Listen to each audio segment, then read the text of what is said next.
I love Africa. I love Africa. I love Africa. I love Africa. I love Africa. I love Africa.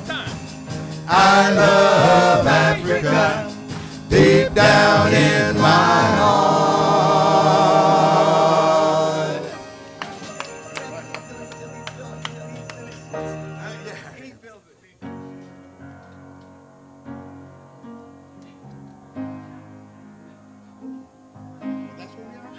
What's the song, Bubba? John Legend. Oh. John Legend. I think so.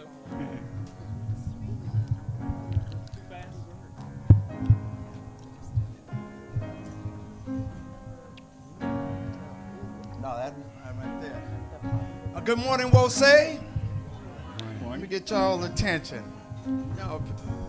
Y'all looking so beautiful out here on this rainy day, and look at this. Well, we got family come back in here. Ain't seen them in a while.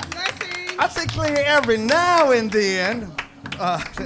Every now and then when I go over to Kaiser, she holding down, you know. Oh, yes, she is. Yes, she is. Yes, she is. Oh, and look who's walking in there. All right, yeah, we're going to just stall until these Iroquois come in here and have a seat. Wait, what? Whoa! Wait a minute. First semester of college. Look at he's drinking a little. No. Wow. Here. That's why I was saying. He left already? He came and gone? He didn't come to visit us. Oh, okay. Don't All right. Anyway, hold on. Let me just say this. This is a song by John Legend, if you hear this message. And I really want to send it out to the family of Michael Brown and all these other young brothers and some sisters who are being just shot down and are being demonized in the media. I heard when they talk about the 12-year-old, they say, well, this plastic gun didn't have a red button on it. I mean, it has to have like something where you have these other folks whose children are able to run into Sandy Hook and run into Columbine and just shoot up a bunch of people, but they never seem to be mistaken for having toy guns. But ours who are not doing this are mistaken, and they described this young brother Michael Brown as being a demon. They started invoking this whole religious thing on him. He was like a demon. You know, that whole thing, and it really hurts. Yes. You know, it really hurts how they do our children. So this song goes out to them. If you hear this message, and come sing along with me. If you hear this message, wherever you stand, there you go. Come every woman, I'm calling every man, you got it? We're the generation, we can't afford to wait. The future started yesterday, and it's already late. I've been looking for a song to sing, in search for a melody, in search for someone to lead. We've been looking for the world to change. If you feel the same, then go on and say, if you're out there, sing along with me. If you're out there, I'm dying to believe that you're out there. Stand up and say it loud. If you're out there, tomorrow starting now.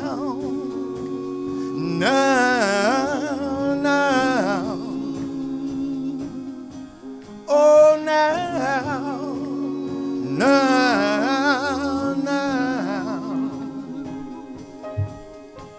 No more broken promises, no more calls to war, unless it's love and peace that you're really fighting for.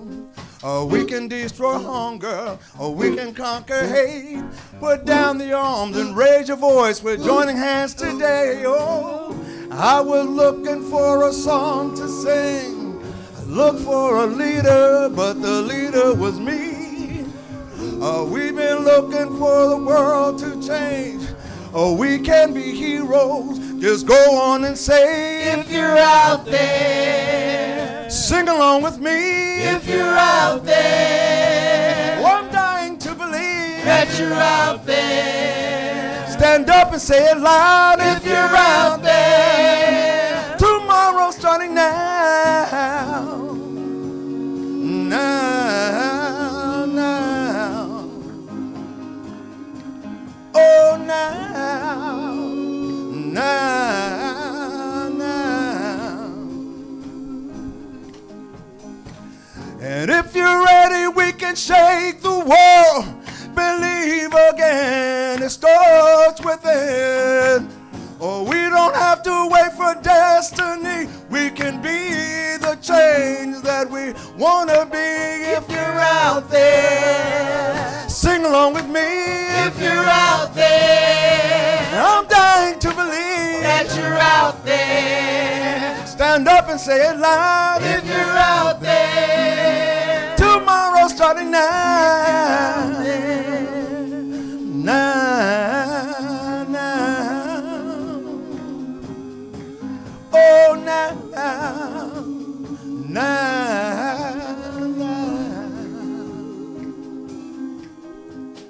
If you hear this message, or wherever you stand, I'm calling every woman, I'm calling every man. We're the generation, we can't afford to wait. The future started yesterday, and it's already late.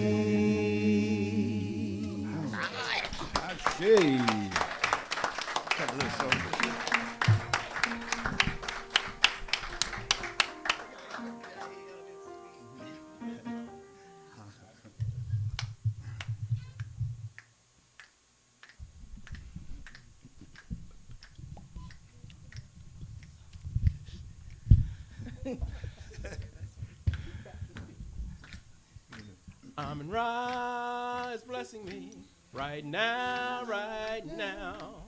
Ra is blessing me right now, right now. Ra woke me up this morning, started me on my way. Ra is blessing me right now, right now. Ra is blessing me right now, right now. Ra is blessing me right now, right now.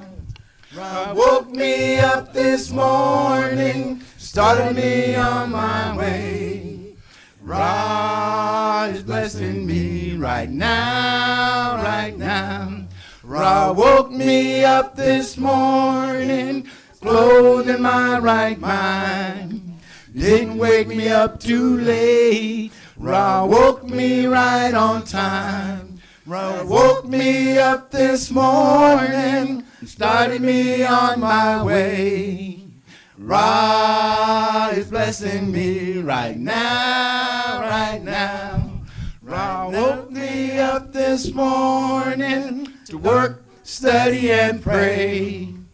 Put my feet on solid ground of the sacred African way. I feel God's loving power here this very hour. Ra is blessing me right now, right now, right now, right now.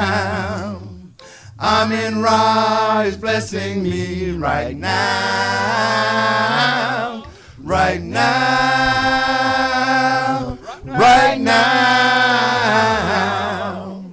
Amen. Ra is blessing me right now. Ra wakes me up each morning in the spirit of might. Lets me see the sacred way, the potential that I've got. With the visions of life, free of despair and strife. Ra is blessing me right now, right now, right now, right now.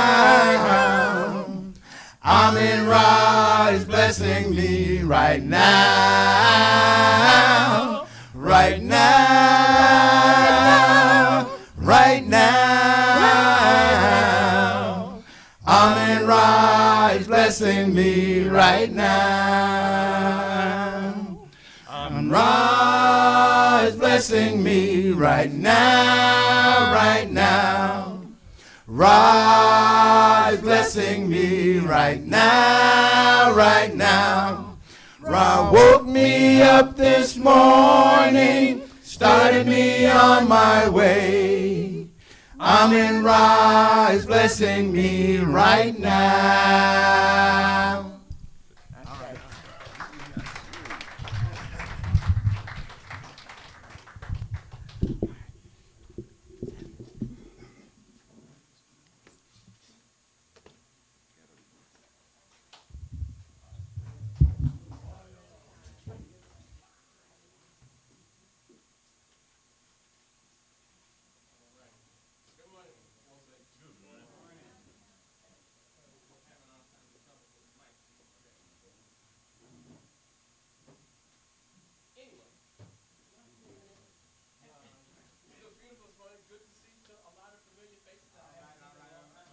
Hug anybody this morning. But anyway, we have come to that time in our service that we will say each and every Sunday, take out and call our historical tribute. It's a time that we honor, pay homage, and pay tribute to some significant, not necessarily famous person, place, or event in our history, in African history. And we do it because we know that if we don't honor ourselves, we will not be honored. And if we don't remember what we have done, we will be forgotten. This morning's presenter, as last week's presenter, and every Sunday this month's presenter.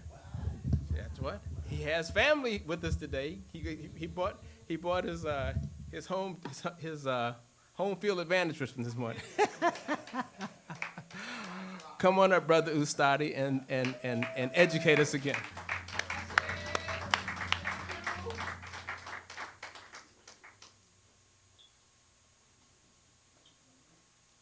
Good morning, Wosay. It's not the home field advantage, I would say. I would more say like it's NIA, near mean purpose, and that's what we stand for.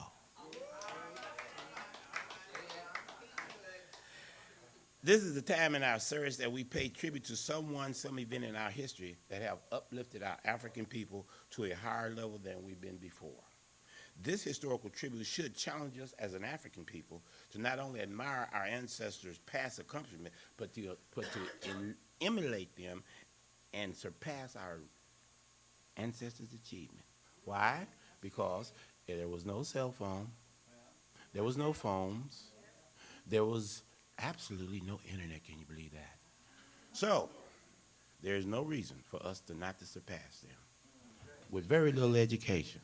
That's why I love education. Today, historical tribute is on African free school. I had a telephone. I know they called somebody. Like the history of all education in the United States, the history of the education of African born in the United States can be traced to the church. Under the driving force of the Quakers in Philadelphia, schools were provided for Africans as early as 1774. In the North, the hunger for education was manifested in schools such as the African Free Schools, which was opened in New York by the Manu Mission Society in 1787. In 1798, a school was set up in Boston, Massachusetts, in the home of Primus Hall, a prominent African. The first public support for the education of free Africans was in the state of New Jersey in 1777. From this time forward, there was some tax support for the upkeep of African American schools in the North. Small schools were set up in Virginia in the beginning of the 19th century. New York set aside money for the operation of free African schools in 1824. By 1830, Connecticut, Rhode Island, and other northern states supported a few African schools. In the South, schools were operating in some cities of Virginia, North and South Carolina, Kentucky, Georgia, Florida, and Tennessee. In 1829, Daniel Page, an educator and minister of the African Methodist Episcopal Church, opened a school in his native Charleston, South Carolina, with free-born African children and free adult slaves. Paine had to purchase his book secretly from peddlers, as no bookstore would sell to Africans. After the Nat Turner uprising, oh, there goes Nat Turner messing up things. In the Southampton County, on August 21st, 1931, a wave of repression hit the South. In 1835, Daniel Paine was forced to close his schools, which by this time had 60 students. John Chavis, another native of Charleston, was a brilliant African who was sent to Princeton University by kindly whites. After returning home, he had been teaching whites by day and Africans by night. He too had to close his school. Mrs. Pruden Crandall operated a girls' school for whites. When she admitted a few girls from prosperous African families who came from other states, her school was stoned and she was taken to court for violating a state law forbidding non-residents to study in Connecticut schools. I got a little Kujichagulia here. The search for education went underground. Many aggressive slaves, such as Frederick Douglass, often exchanged their service or meager value for tidbits of learning. By 1838, 13 private schools were opened in Philadelphia. In 1840, the wealthiest African people of New Orleans founded the Alode de Orphelin, indigenous, and several other educational and charitable institutions. The Methodist Episcopal Church purchased 120 acres of land in Greene County, Ohio, and established the basis for Wilford University in 1847. The big drive for education came following the Civil War. Military service experience during the war had helped to educate tens of thousands of the more than 180,000 black soldiers engaged in the conflict. After the war, the Freedmen Bureau and many missionary societies made education their major objective. During its short lifespan, 1865 to 1872, the Freedmen Bureau established altogether 4,239 schools, and these had 9,307 teachers and 247,333 students. From the book entitled The Negro in American History by William Cox, some eyewitnesses reported that they observed at various schools in 1866, a white Tennessee official reported the colored people are far more zealous in the cause of education than the whites. They will starve themselves and go without clothes in order to send their children to school. 2, a Miss Charlotte Fortin, an African teacher on the Georgia Sea Island, probably Gulligan Island. I have never before saw children so eager to learn, coming to school in a constant delight and recreation to them. They come here as other children go to play. The older ones during the summer work in the fields from early morning until 11 or 12 o'clock and then come to school after their hard toil in the hot sun, as bright and as anxious to learn as ever. The majority learn with wonderful rapidity. Many of the grown people were desirous of learning to read. It's wonderful how a people who have been so long crushed to the earth can have so great a desire for knowledge and such a capacity for attaining it. The major religious denominations were most instrumental in having the foundation of higher education among the freedmen. The American Baptist Home Missionary Society, the Freedmen Aid Society of the Methodist Church, the Conference of the African Methodist Episcopal Church, and similar groups brought education to more than 1 million Southern Africans between 1865 and 1875, Reconstruction time. Africans raised large sums of money, particularly for elementary education. Prior to the Civil War, there was only 2 African institutions of higher learning, Wilford and Lincoln University. During the first decade of Reconstruction, era 1865 to 1876, 10 colleges and universities was found in the southern states.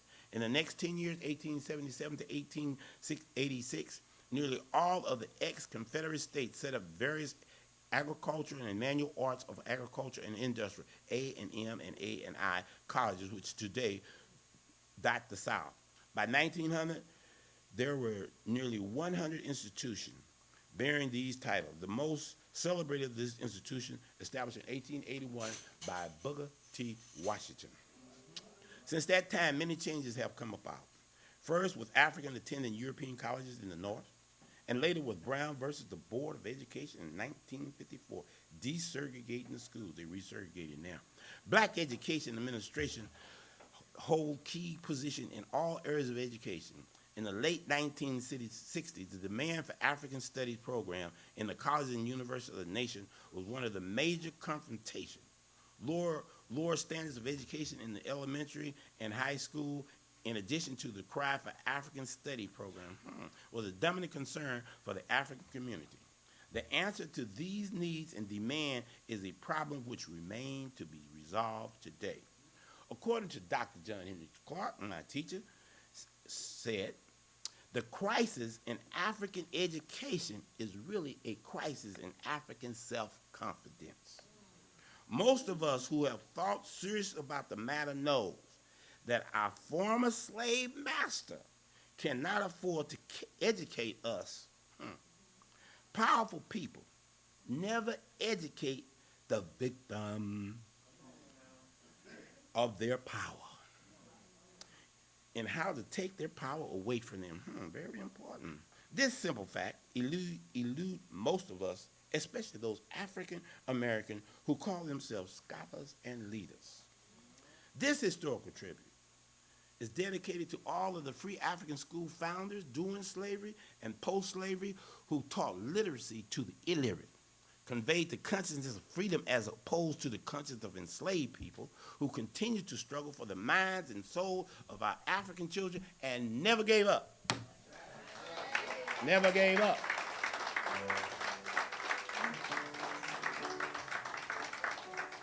We're gonna pour a libation.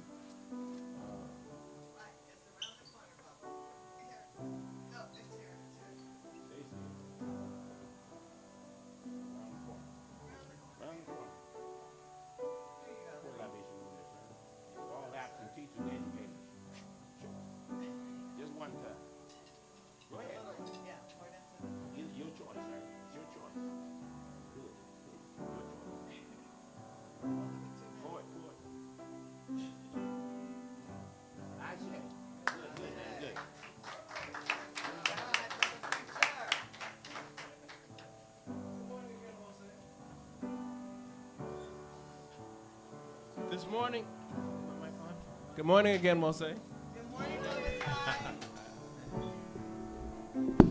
This morning is dedicated to music and spoken word. It's the fifth Sunday. And because we said music, the Stones want to do another song. And when I look out in the congregation,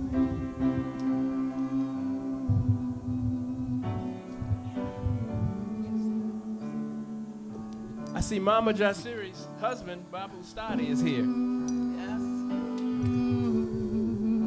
I see Mama Jasiri's oldest son, Brother Rainier, is here. Yes. I see Mama Jasiri's oldest daughter, Sister Kalia, is Only here. daughter. Oldest and only. I see her oldest grandson. No. Okay. I see one of Mama Jasiri's grandchildren, Brother Future, is here. Future. I feel Mama Jasiri here. Yes. Yeah, we feel Mama Jasiri in the preschool. We feel Mama Jasiri in the school because had it not been for her and some other courageous sisters, we wouldn't be teaching these children. So we couldn't let Rainier and Kalia and Future be all here in the same room together without singing one of Mama Jasiri's songs. So a stone, sometimes we gotta be on the impromptu. So we're gonna sing a song that was written, not only the music, but the words by Mama Jasiri, Naima Kadiri.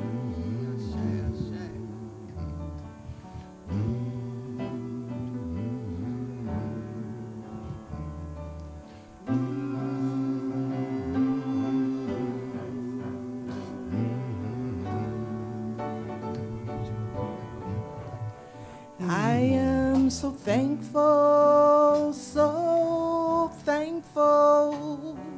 to be an African. Oh, yes, I am. Yes, I am. Yes, I am. And I am so thankful to be African. Oh, yes, I am. Yes, I am. Yes, I am. Yes, I am. Yes, I am. Yes, I am. And I know the ancestors and elders are smiling every day because they know we all won't say the Church of the African Way. And I am so thankful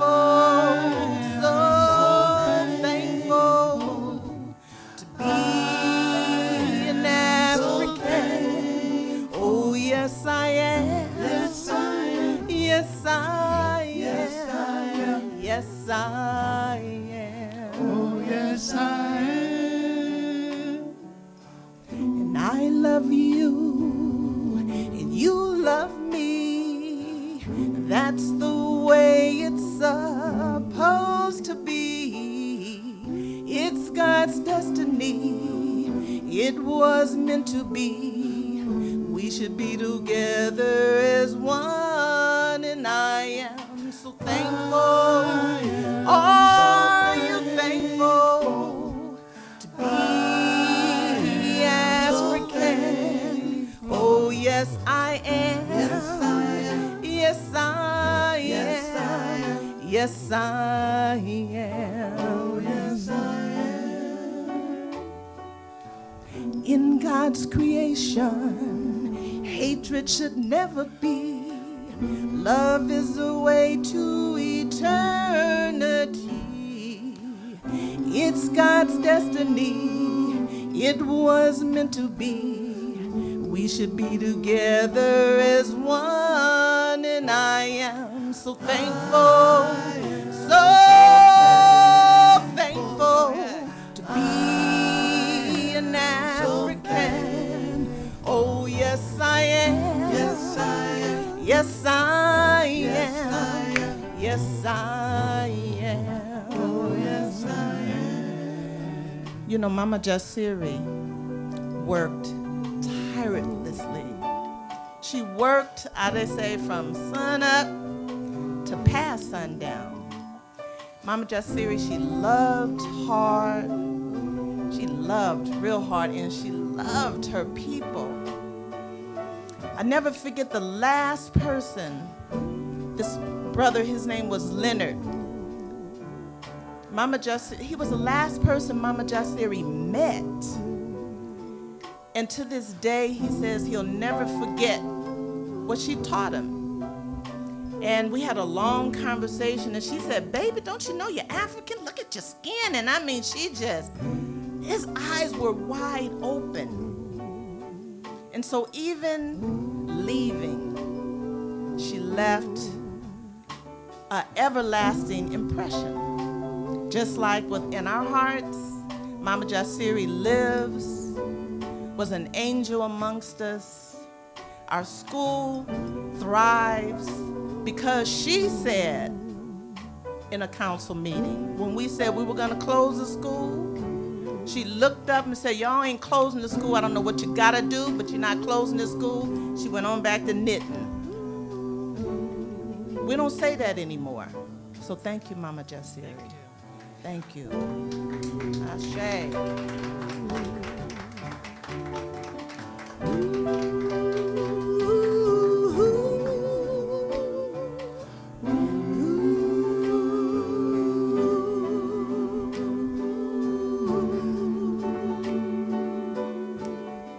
And I am so thankful, so thankful to be African. Oh, yes, I am. Yes, I am. Yes, I am. Yes, I am. Yes, I am. Oh, yes, I am. And you should be too. Ashe.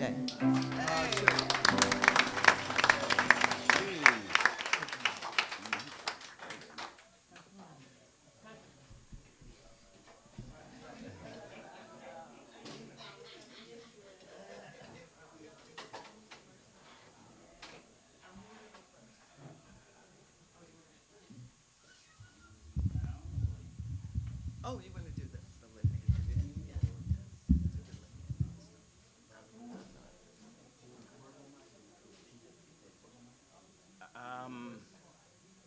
We're gonna do the litany. Hmm? Yeah.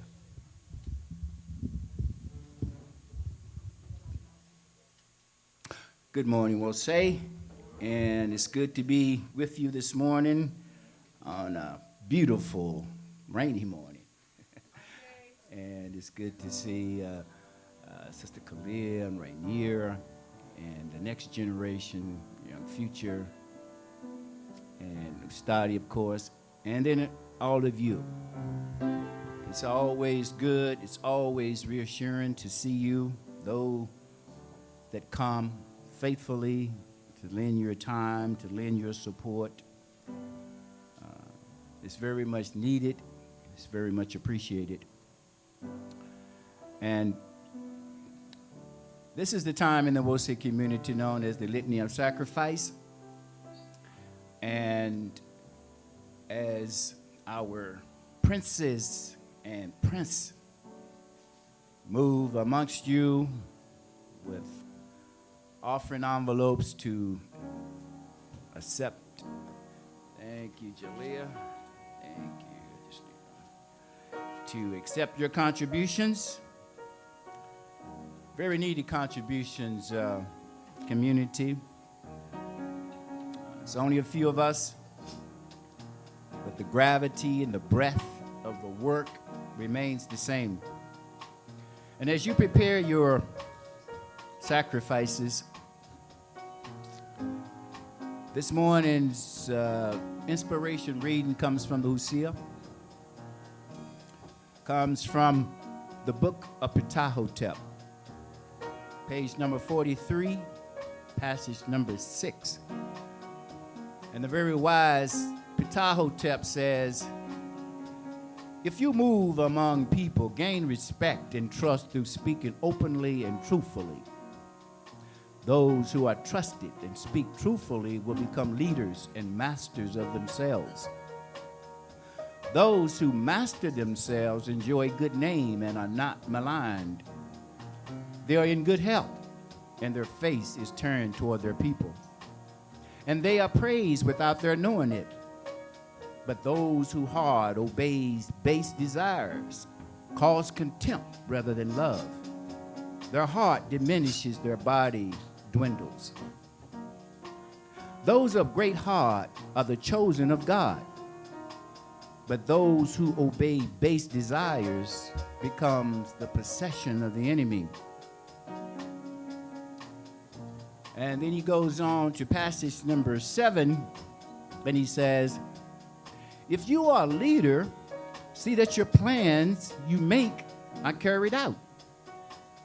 Do great things which will be remembered long after you. Where there is praise, detraction cannot survive. But where those of ill will enter, like crocodiles, strife also comes.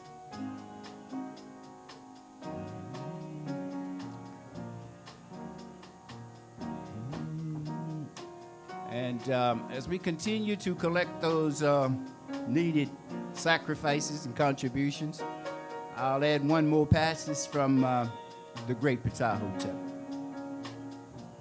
He repeats himself, if you are a leader, be courteous and listen carefully to the presentation of petitioners. Stop not their speech until they have poured out their heart and spoken that which they came to say. Those with grievances lack to speak out and have their petitions heard.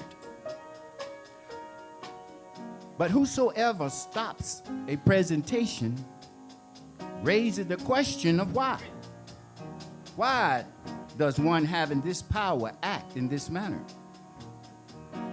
Not all that is asked for can be granted, but a fair hearing satisfies the heart.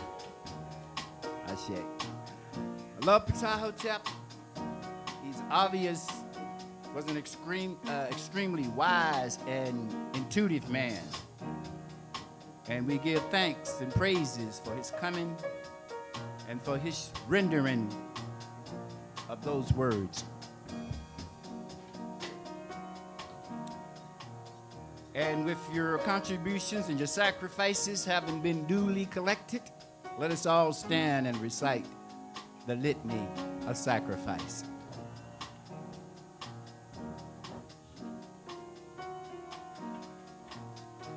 The litany of sacrifice can be found in the black binder on page number 15.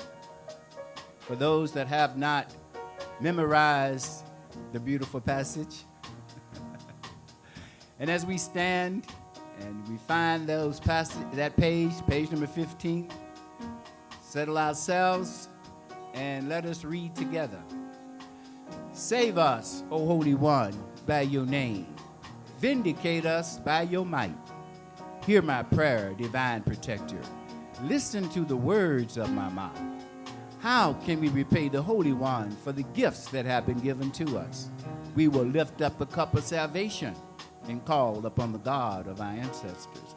We will fulfill our vows to our Creator in the presence of all our people. Gladly we bring our sacrifices to you. We will praise your name, O Amen-Ra, for it is good. Umoja, unity. We shall strive to maintain unity in the family, community, nation, and race. Kujichagulia.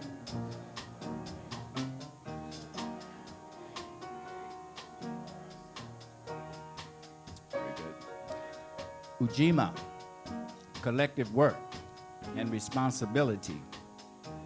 We shall build and maintain our community. We shall build and maintain our community together. Our brothers and sisters' problem shall be ours to solve together.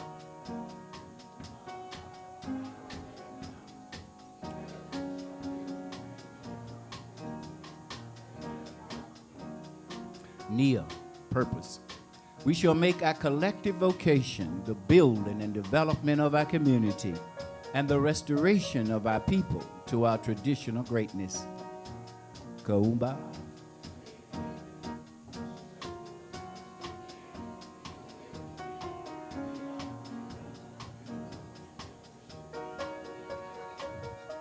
Let us read together. Imani, faith. We shall believe with all our hearts in our Creator, our people, and the righteousness and victory of our struggle. Amen-Ra.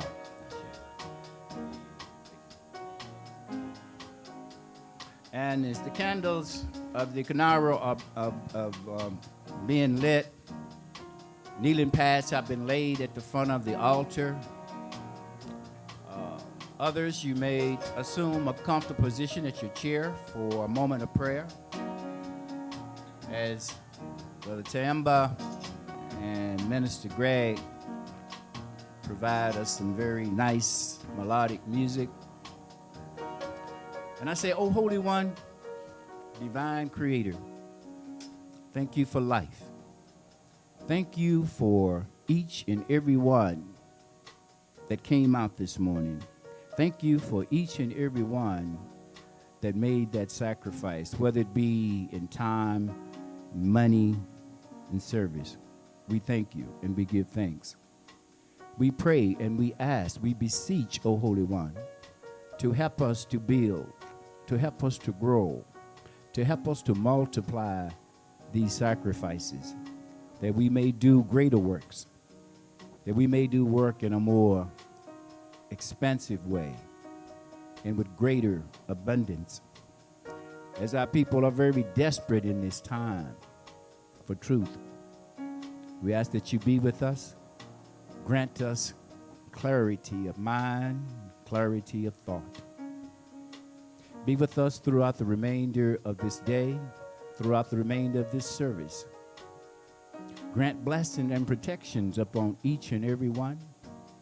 Grant blessings and protections upon our sister community in Sacramento as they gather to sing and praise your name and to remember the sacrifices and the works of the ancestors. We come here, O Holy One, week after week and day after day,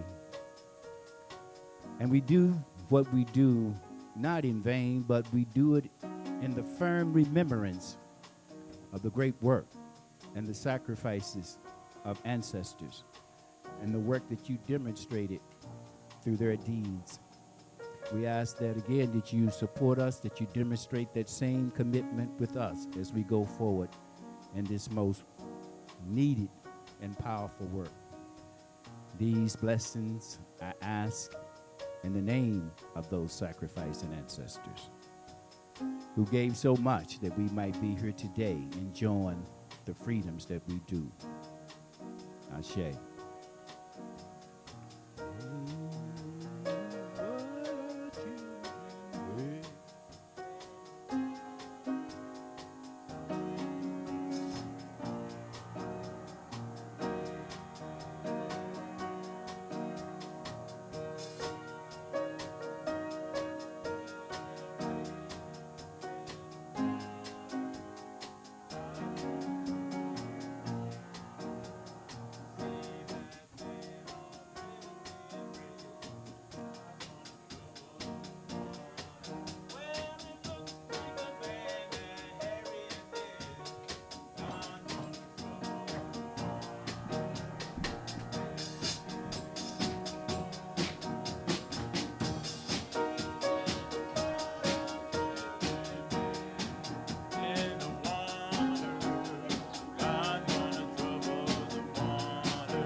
Y'all know that song. Come on now. Wade in the water, children, wade in the water. God's gonna trouble the water. See that band all dressed in red. Well, it looks like the people that Harriet led.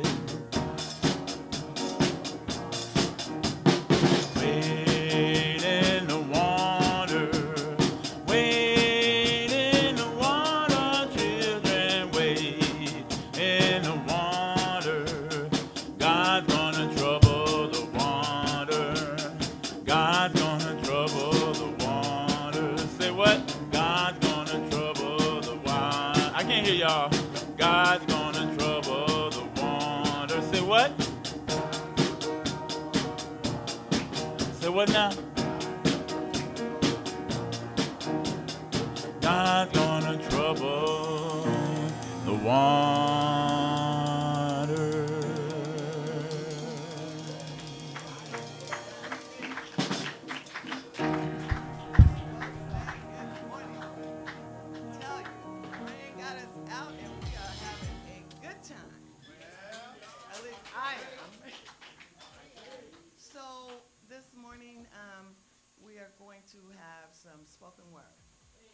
And you know, we have been using spoken word for centuries.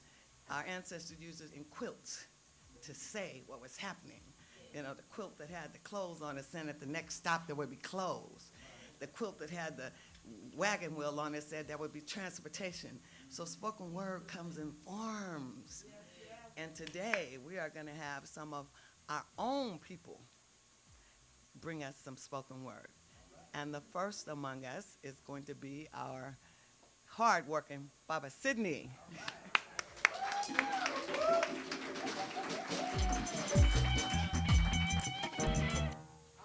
using a particular mic or what we're gonna stand right here. All right, I have my favorite mic over there. They switched over. They put that white tape on. I want the black tape on it, but that's a whole nother story, But anyway, trying to change up my mic, throw me off. So, good afternoon, Wosay. How's everybody doing? I just want to say that when we talked about having a spoken word Sunday, do some spoken word, I said I'd do some poetry, I'd find some, and I was kind of thinking I might even try and write some, but, as I was looking around, time was getting late, and I was looking at some Langston Hughes, Honor Bonton, I was trying to find this old Melvin Van Peebles, he had this line in there that I thought was so, apropos, and I just remember the line. I couldn't find the poem, but it just said, talking about us as black people, that if I'm standing, I'm loitering. If I'm walking, I'm prowling. If I'm running, I'm escaping.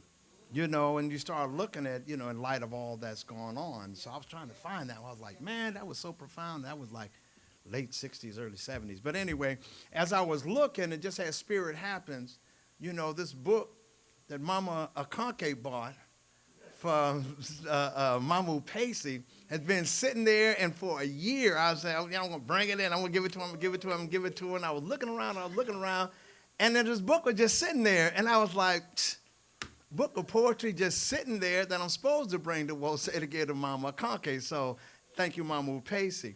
Mama Pacey just, as we all know, she's a beautiful spirit, and, we all have this special bond with M. Boozie's, and I don't want to run too long, but everybody got their own personal story, and my first trip to Africa was with Upesi and Thaibidi, my very first trip, so that was wonderful. And then she's Zenzele and Aneka's godmother, which, specifically Zenzele's, and they, and that if you feel like you can just drop your kids off or somebody can come take your kids and you know what's going to happen, you know how they're going to be treated, that's a special thing. And that was Mamu Pacey. I just know that when Aneka or Zenzele got with her, it was okay. And her transition, Aneka came in from North Carolina, I think she was staying there at the time. And Thaibidi, for out the blue, well, it wasn't out the blue, but Thaibidi called and just said, my daughter's staying here. And I was like, what? Just said, no, my daughter, when she comes in, pick her up from the airport, San Francisco, and bring her here, because, my daughter's going to be here. And I'm just saying, you really have that. When they say they're your godparents, they are. So I was thinking about some poems, and there were two that I picked out. One is called Dear Aunt Isabel. I don't know Isabel, but we all have one. And it goes like this. Dear Aunt Isabel, I can hear you singing, especially when I'm far away from you, though I'm not never far for real. I can hear your sweet soprano voice raising through the church roof, floating to the heavens, reaching the hand of God, falling back like a snowflake, melting into my heart, light. Like the touch of your kiss against my cheek, I can feel your smile, and I'm warmed by the sound of your laughter, especially when I cannot see you, close my eyes or not. Your face is glowing from the sun upon it, church picnic, Forest Park summer, as you open your arms with love to give and to receive.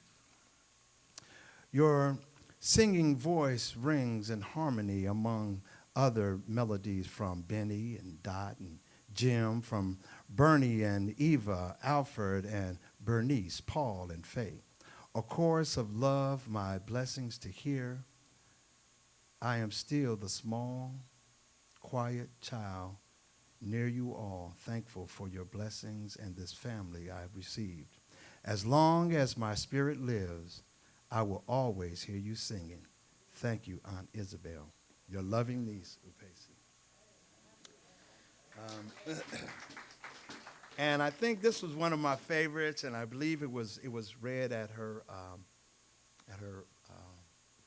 guess homegoing service. You know, it's just, this is Upesi, you know Upesi.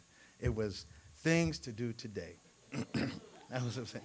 That's it. My girl, she's just so cold. If you know her and know the work that she did, you know she's speaking truth right here. It says, things to do today.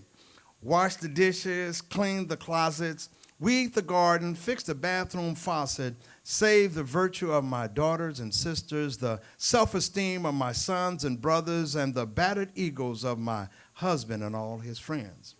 Shampoo my hair, bathe the dog, paint the porch, file another extension on my tax returns, fry up a big vat of fish, and donate it to the Fish Dinner fundraiser for all the oppressed, marginalized, and otherwise disenfranchised people of the world. Go to work early, work through lunches, breaks, sign the consent form for the mandatory overtime, single-handedly help my supervisor get a promotion, my manager get a performance bonus, my CEO make $1 million salary, and my company get a national award for diversity. Look for another job. Write my boyfriend's business plan, run my lover's business startup, fund my partner's business expansion, stay out of my mate's personal business, go to bed and continue my 20-year-old dream of living the life I want to live. Things to do tomorrow. Hire a housekeeper, hairdresser, cook, handyman, and dog groomer. Let my family members fend for themselves, renegotiate the terms of my employment, and make plans to quit after I get my bonus check. Start my own business, go to bed dreaming of the life I am living. Ashe.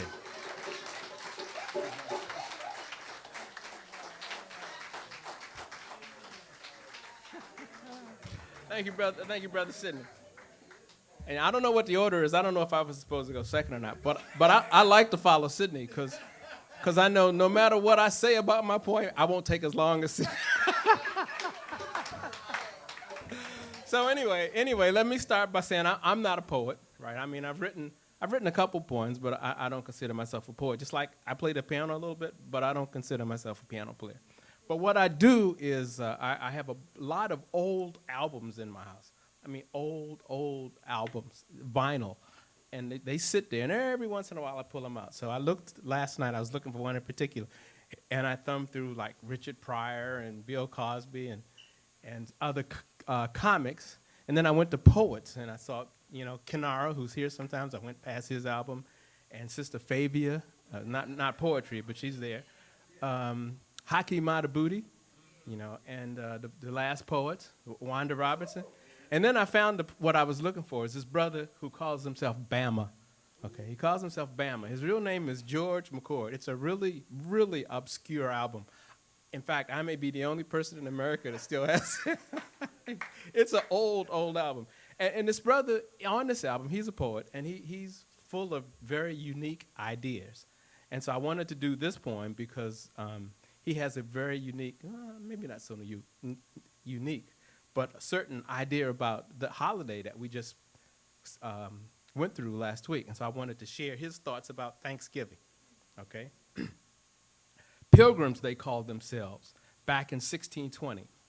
It was a hell of a joke they played, but not a living Indian thinks it was funny. They came for many reasons, claiming Puritans as being one. All we want is a little old church, they said, just a holy place in the sun. Free from elaborate ceremonies, it was a vicious scheme from the start. Those pilgrims were a bunch of phonies. It didn't seem like much, and it never struck the Indians as odd that the pilgrims carried guns to church. The Indians were very patient and showed them how to farm, hunt, and trap. The Indians were very generous and placed many gifts in their laps. The pilgrims were very eager and did their best to learn.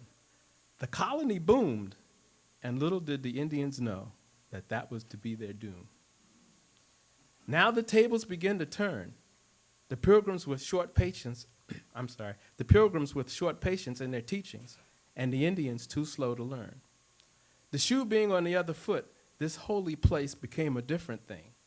Prayers were all but forgotten, and the answers became bang, bang. They found gold, so I'm told, and it struck the mother country's interest, but there'll be no sharing and no sparing by the pilgrims with king, queen, prince, or princess. These Puritans, who were regarded as very religiously strict, had no desire in sharing. They were also very slick. They would soon play a vicious trick. Mother, we want independence, and bang, bang, they had it by 1776. There was no extent to their self-preservation. These same God-loving people who invaded this nation, abusing and killing off all the Aborigines, and sparing only a few for the desert reservations. After doing all this, they still felt pure at heart. They set aside a special day that they may give thanks to God. Thanksgiving, we'll call it. That will be fine. But surely the God they are thanking is not the same as mine.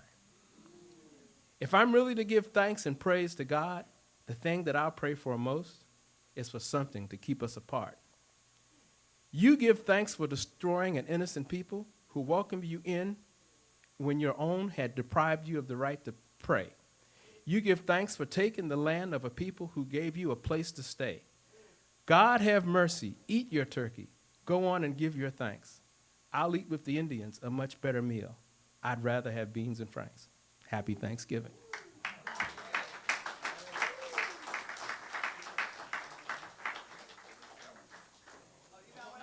I got one.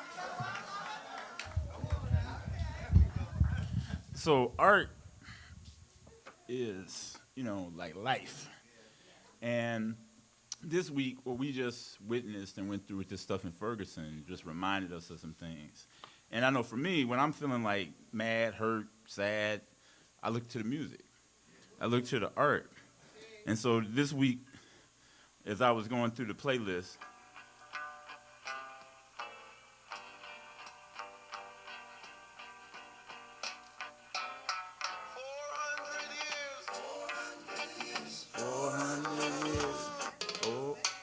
y'all remember that? Same philosophy. And Ty said, he said, why you fight against the youth of today? And then Bob said,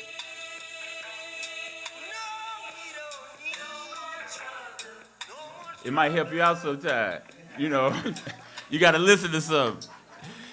So sometimes, poetry are like fighting words. And because sometimes you got to fight. Intellectually, spiritually, or otherwise. In 1899, Claude McKay was born in Jamaica. And before he was 30 years old, he wrote a poem.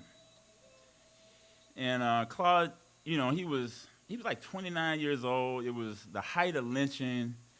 People had just come back from World War I, fighting the war.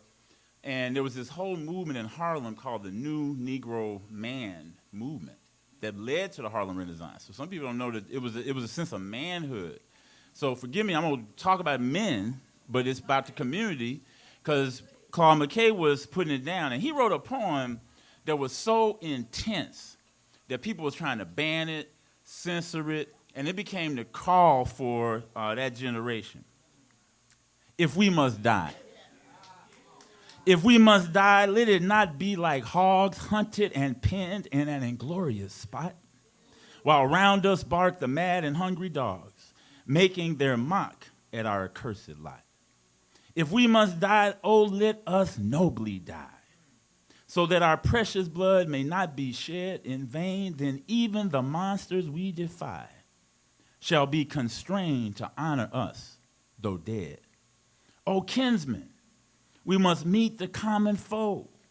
Though far outnumbered, let us show us brave, and for their 1,000 blows deal one death blow.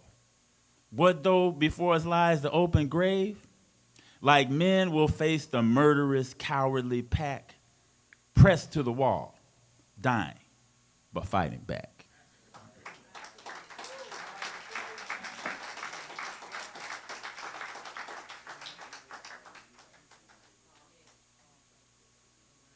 Okay, the next person will be Sister Connie.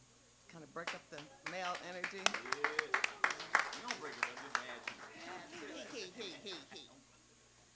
Good afternoon, we'll say, church family. So good to be here. And I was speaking to Mama Fania this morning. She said, "How are you?" And I'm like, "I'm thankful to be tired." And just back here from LA, having spent it with my mom and family, and we had an amazing time. So, you know, the time is with family. That's always good, no matter what. You know, it's not about the holiday. It's being with family, and that's precious time.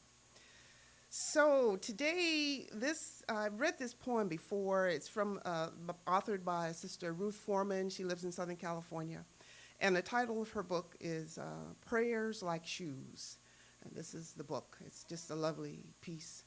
And I was going to do another couple of her poems, but I wanted to do this one again, and it just touches me and resonates so well with me.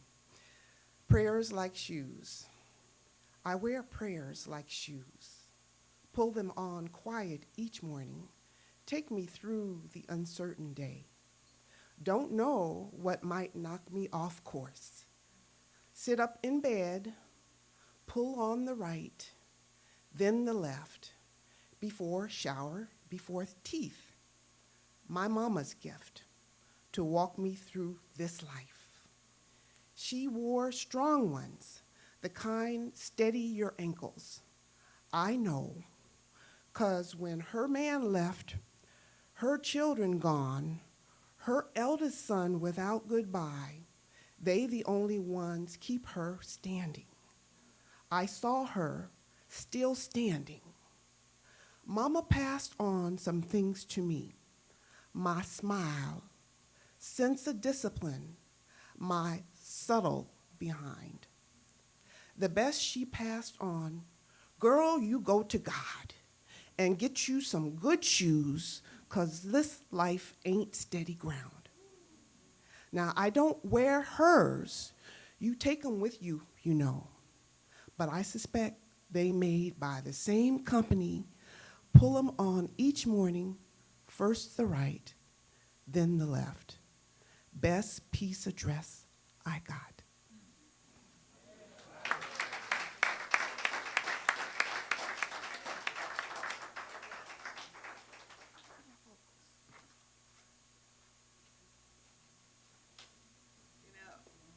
Brother Sidney keeps saying that Sister Kalia,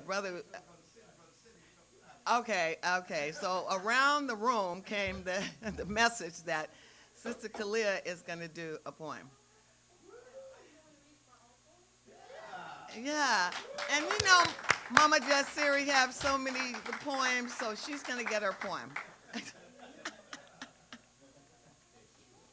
that she wrote.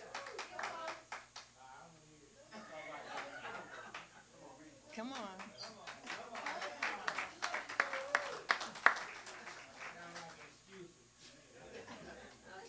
I just felt like it was old.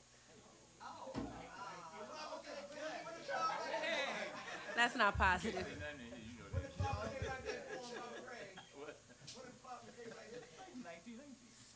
Right, okay, you're right. So it's not really old and it's new. So I wrote this on Mother's Day in 1996 for my mom. And that's the same year she passed away. And then we put it on the back of her thing, the program. The song my mama sings is soft and sweet. In my time of need, she sings it. Her arms are open wide, and she embraces me with her love everlasting. When I am happy, she sings it. She's happy too, because I am a part of her.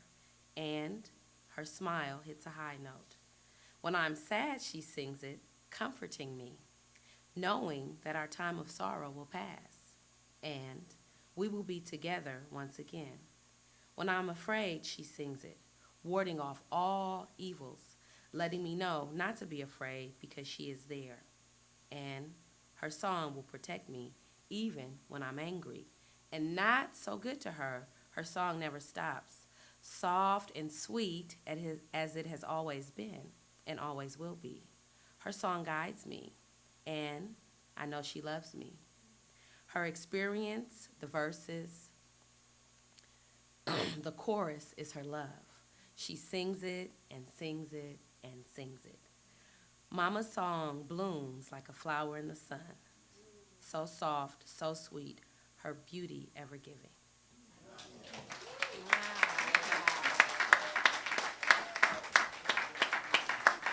Wow. That can never get old, Kalia. That can never, ever get old. Oh, my goodness. Okay, and I think our last presenter will be Brother, do you have something, Baba? Oh, okay, not our last, but Brother Shashim. Yes, sir.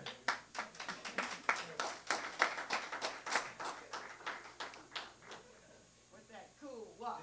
Come on, Brother Shashim. All right. OG walk.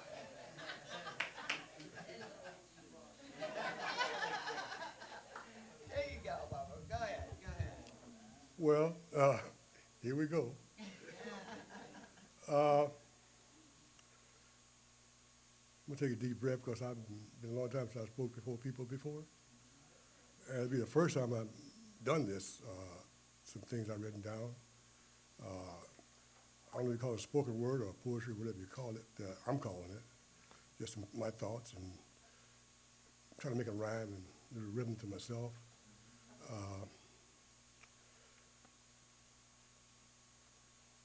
I didn't have time to really, I wrote this down a couple of years ago. I didn't have time to really go through it. Brother Ty asked me last week, do I have anything that I can do? I said, yeah. I got quite a few things I wrote down, but I only brought 4 with me today. Hopefully I can get through them. So I didn't get a chance to rehearse because I have these problems, you know, with my immune system and health problems, so I really can't get into the words and pronounce them the way I want to and put myself really into it. But these are words, I'm going to read them. And it goes like, no beginning, no ending. What is a moment? Smell the black dust within our galaxy as it circulates and fills the earth. Be amazed at the grace in your soul, vibrating with rhythms of life. Be assured as we leap with our left foot, step into toward heaven, as we dance our way through space in threefold time, as we rise to the heavens, walking with the sun, as we do our soulful strut in harmony with the keys of life, dancing our way with thundering steps on rainbows, lighting our colorful path, in a homeward journey to eternal destiny, a journey with hundreds of billions of stars within our sight as our light. When there is no time, time is, but what? How can there be time when there is no time? How can there be time when there is no beginning, that has no ending? What is infinity? When will our time end? Our Creator knows. This night, the ancestral stars of yesterday are shining oh so bright, calibrating the righteous revolutions within the heavenly body of your soul.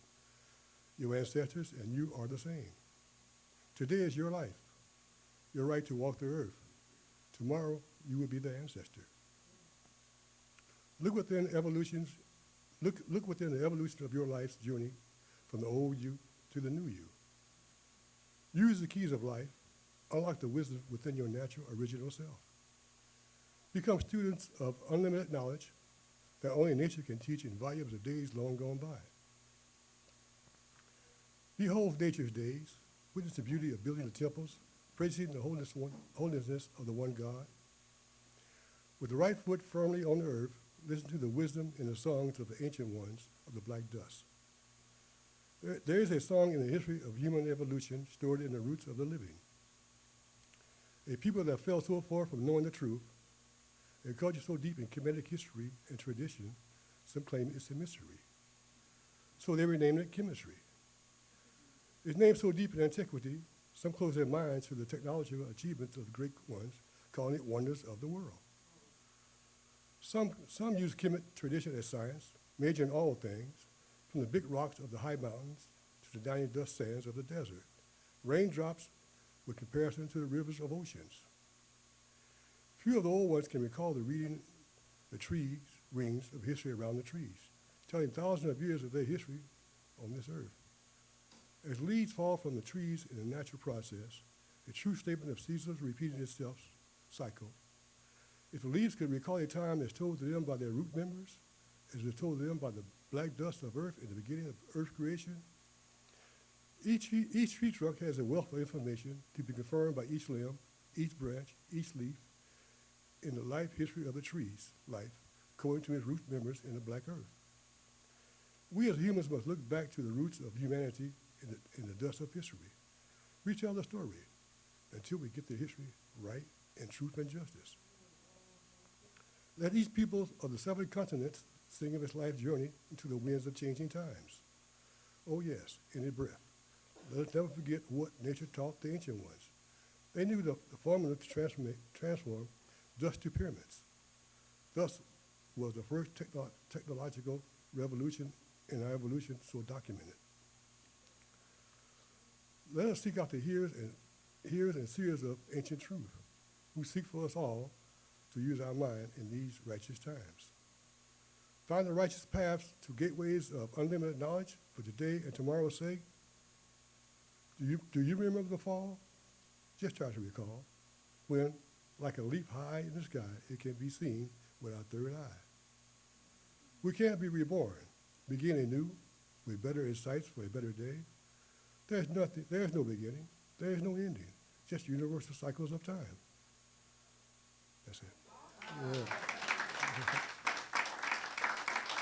Yeah. Well, thank you. Now I got to do another one for sure. Just one more? I was told. Okay. All right.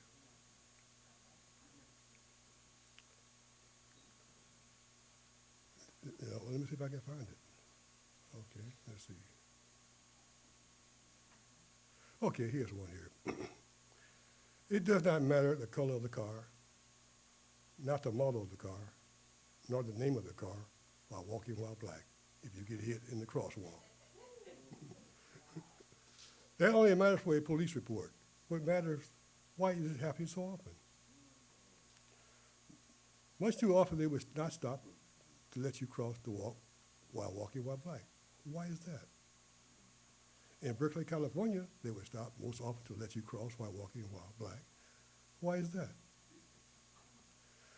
They will hit your black ass with no rhyme within reason other than being black, walking.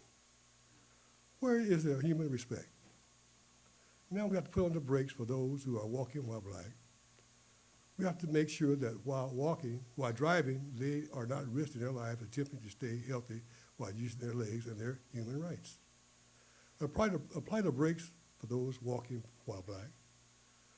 Let your lights do some talking while your car do some stopping, telling everyone that can see you are putting your foot where your mouth can be. I have stopped for those who are walking in the crosswalk, avenues, streets, and byways. It's the law of the land. Most important, it's the law of my mindset. Thank you.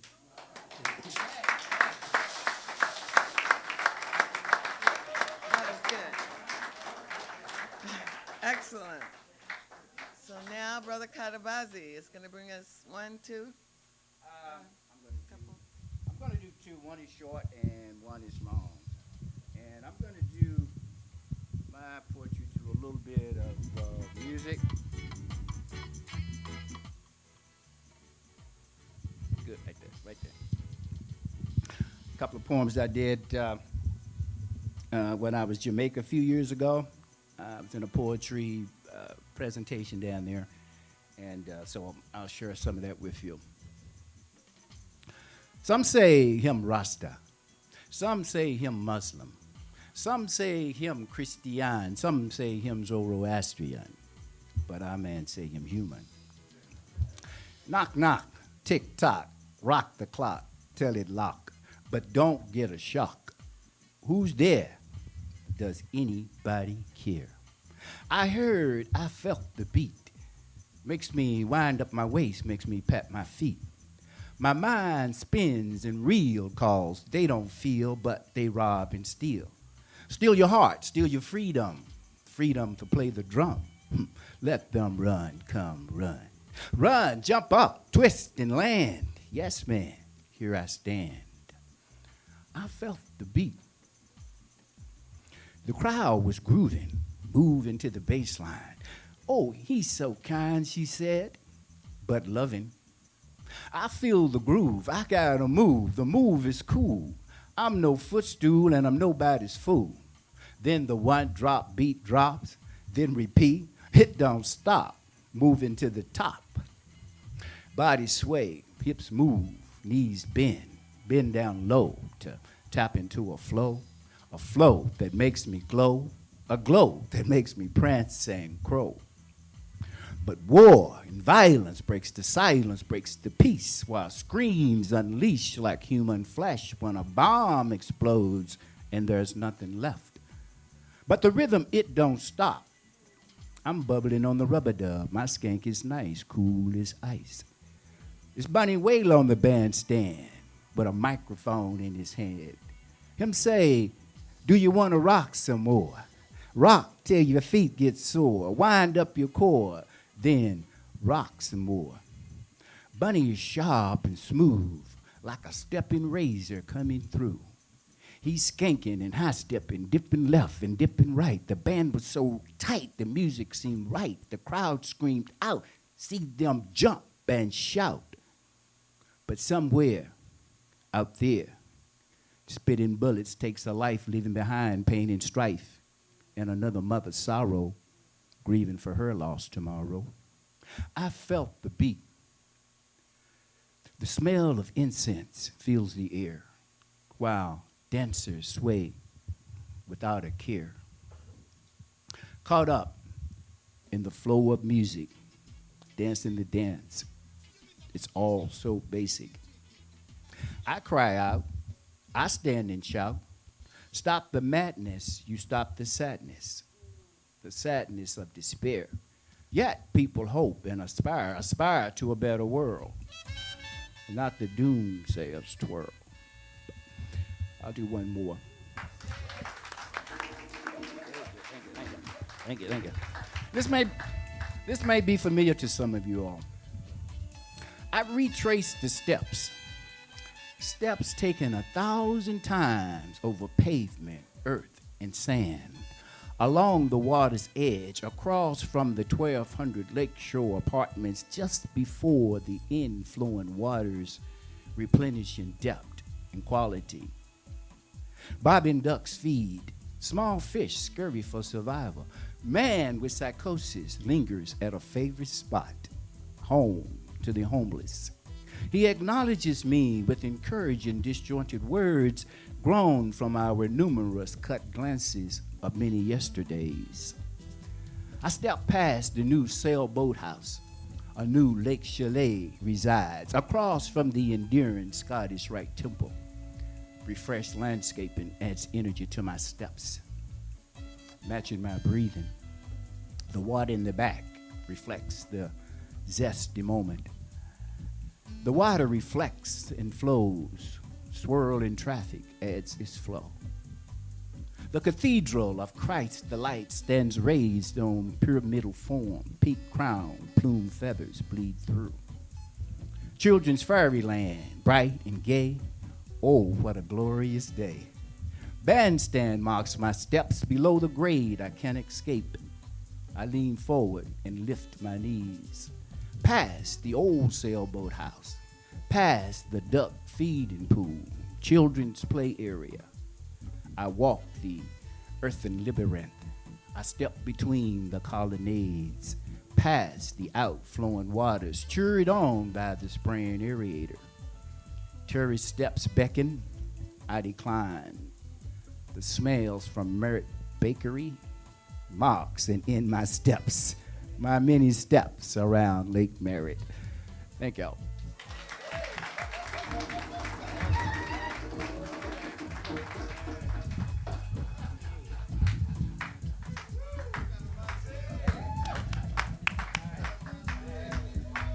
I know, everyone.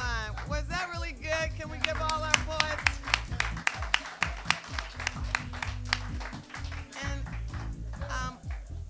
just like to say that we plan to do spoken word each fifth Sunday. So the next fifth Sunday will be in March, the last Sunday in March. So get your stuff ready and do some more poetry. Brother Cuttabutt, Sister Pam, I think, is coming with, no? Election information? No. I don't know what's next. Baba. Closing service, Baba said. Baba Grant said closing service.